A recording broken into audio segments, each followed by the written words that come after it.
नमस्ते। आज के इस खास एक्सप्लेनर में हम एक बहुत ही दिलचस्प और गहरी कहानी पर चर्चा करने वाले हैं। आज हम बात करेंगे मशहूर लेखक स्वयं प्रकाश जी की बेहतरीन कहानी नेताजी का चश्मा की।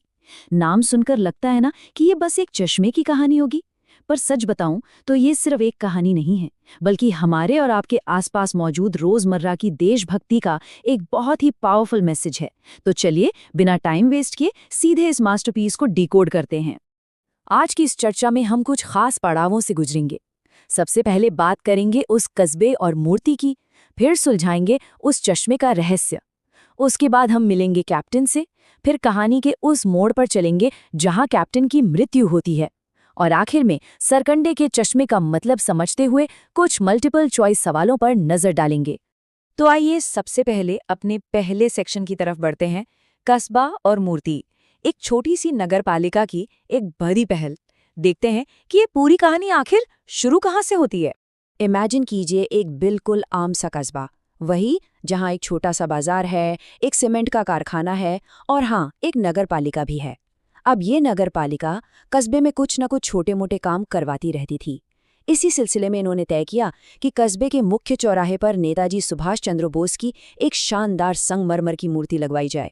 काम सौंपा गया कस्बे के इकलौते हाई स्कूल के ड्राइंग मास्टर मोतीलाल जी को। उन्होंने भी कमाल कर दिया, सिर्फ 1 महीने में 2 फुट ऊंची संगमरमर की मूर्ति बनाकर तैयार कर दी। लेकिन इसमें एक बहुत बड़ी चूक रह गई। सोचिए क्या, मूर्ति तो बन गई, पर नेताजी की आंखों पर संगमरमर का चश्मा बनाना ही वो भूल गए। अब भले ही वो मूर्ति महज 2 फुट की थी, लेकिन उसका जो असर था ना, वो जबरदस्त था। मूर्ति को देखते ही नेताजी के वो दमदार नारे याद आ जाते थे, दिल्ली चलो और तुम मुझे खून दो, मैं तुम्हें आज़ादी दूंगा। सच कहूं तो उस मूर्ति को देखकर किसी के भी रोंगटे खड़े हो जाएं और देशभक्ति का जज्बा जाग उठे। ये बात बिल्कुल साफ कर देती है कि देशभक्ति जगाने के लिए किसी विशाल या बहुत महंगी मूर्ति की जरूरत नहीं होती। नियत और भावनाएं ज्यादा मायने रखती हैं। अब कहानी में एक नया ट्विस्ट आता है। चलते हैं अपने दूसरे सेक्शन पर, चश्मे का रहस्य और हालदार साहब की उत्सुकता। तो होता यूं है कि कहानी के एक मुख्य किरदार है हालदार साहब। वो अपने काम के सिलसिले में हर 15 दिन में इस कस्बे से गुजरते थे।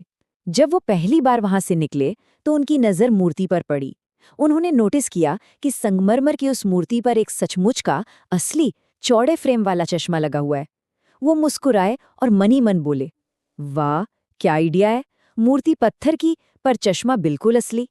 फिर 15 दिन बाद जब वो दोबारा वहां से गुजरे तो उन्होंने देखा कि मूर्ति पर गोल तारों वाला एक नया चश्मा है, और तीसरी बार फिर से एक एकदम नया फ्रेम।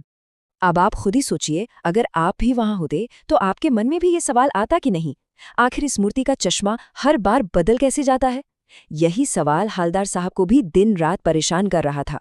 उनका क्यूरोसिटी लेवल इतना हाई हो गया कि अगली बार उन्होंने अपनी जीप रुकवाई और सीधे चौराहे के पान वाले से ही पूछ लिया कि भाई आखिर माजरा क्या है। और यहीं से एंट्री होती है हमारे तीसरे सेक्शन की, कैप्टन चश्मे वाला, हमारे गुमनाम नायक का पर्दाफाश। आइए जानते हैं कि इस बदलते चश्मे के पीछे का असली मास्टरमाइंड कौन था। पान वाले ने हालदार साहब को बताया कि ये चश्मा बदलने का काम कैप्टन नाम का एक आदमी करता है। अब यहाँ पर ना हमें समाज के 2 बिल्कुल अलग अलग नजरिए देखने को मिलते हैं। पान वाले के लिए कैप्टन क्या था? एक लंगड़ा, पागल और बेकार सा आदमी, वो बस उसका मजाक उड़ा रहा था। लेकिन दूसरी तरफ हालदार साहब के मन में एक पूरी अलग ही तस्वीर बन गई। उन्होंने सोचा कि नाम कैप्टन है तो पक्का ये कोई सच्चा देशभक्त होगा, नेताजी का कोई पुराना साथी या शायद आजाद हिंद फौज का कोई सिपाही होगा। पर असलियत तो हालदार साहब की सोच से बिल्कुल अलग थी। वो असली कैप्टन कोई हट्टा कट्टा फौजी नहीं था। वो तो एक बेहद बूढ़ा, शारीरिक रूप से कमजोर और पैरों से लाचार एक आम सा आदमी था। उसके सिर पर एक गांधी टोपी थी, आंखों पर काला चश्मा, एक हाथ में छोटा सा संदूक और दूसरे हाथ में एक बांस का डंडा जिस पर बहुत सारे चश्मे टंगे होते थे। उसकी तो अपनी कोई फिक्स दुकान तक नहीं थी, लेकिन उसकी ये कमजोर हालत उसकी देशभक्ति के बीच कभी नहीं आई। उससे यह बर्दाश्त ही नहीं होता था कि नेताजी की मूर्ति बिना चश्मे के रहे। इसलिए जब भी कोई ग्राहक उससे किसी खास फ्रेम की मांग करता जो नेताजी की मूर्ति पर लगा होता, तो वो माफी मांगते हुए वो चश्मा उतारकर ग्राहक को दे देता और तुरंत ही नेताजी को एक नया चश्मा पहना देता। क्या गजब का समर्पण था। लेकिन हर कहानी में हमेशा खुशियां ही नहीं होती। बढ़ते हैं हमारे चौथे सेक्शन की ओर। कैप्टन की मृत्यु, एक दिल तोड़ने वाली अनुपस्थिति। ये इस कहानी का सबसे इमोशनल टर्निंग पॉइंट है। पूरे 2 साल, जी हाँ, पूरे 2 साल तक हालदार साहब अपने काम के सिलसिले में उस कस्बे से गुजरते रहे और कैप्टन की इस खामोश लेकिन सच्ची देशभक्ति के गवाह बनते रहे। इन 2 सालों में उन्होंने नेताजी की मूर्ति पर ना जाने कितने ही चश्मे बदलते देखे। लेकिन फिर एक दिन ऐसा आया जब मूर्ति की आंखों पर कोई चश्मा नहीं था। सब सूना सूना था। उस दिन पान की दुकान बंद थी।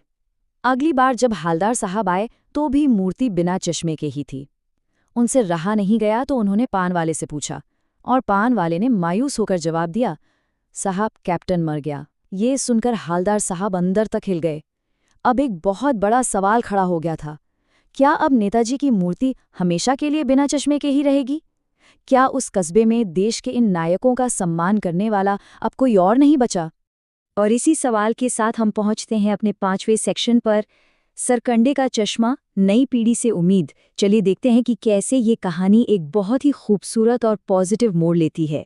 15 दिन बाद जब हालदार साहब फिर से उस कस्बे से गुजरे तो उन्होंने मन ही मन तय कर लिया था कि आज वो चौराहे पर बिल्कुल नहीं रुकेंगे। वो मूर्ति की तरफ देखेंगे भी नहीं।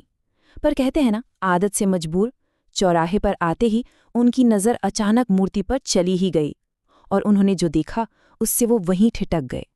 मूर्ति की आंखों पर सरकंडे से बना एक छोटा सा चश्मा रखा हुआ था, बिल्कुल वैसा ही जैसा छोटे बच्चे अक्सर खेलते हुए बना लेते हैं। ये मासूमियत भरा चश्मा देखकर हालदार साहब की आंखें छलक आईं। ये इस बात का सबूत था कि कैप्टन के जाने के बाद भी देश का भविष्य यानी हमारे बच्चों में देशभक्ति का जज्बा पूरी तरह से जिंदा है। तो इस पूरी कहानी से देशभक्ति की क्या परिभाषा निकलकर सामने आती है? सिर्फ सरहदों पर लड़ना ही देशभक्ति नहीं है।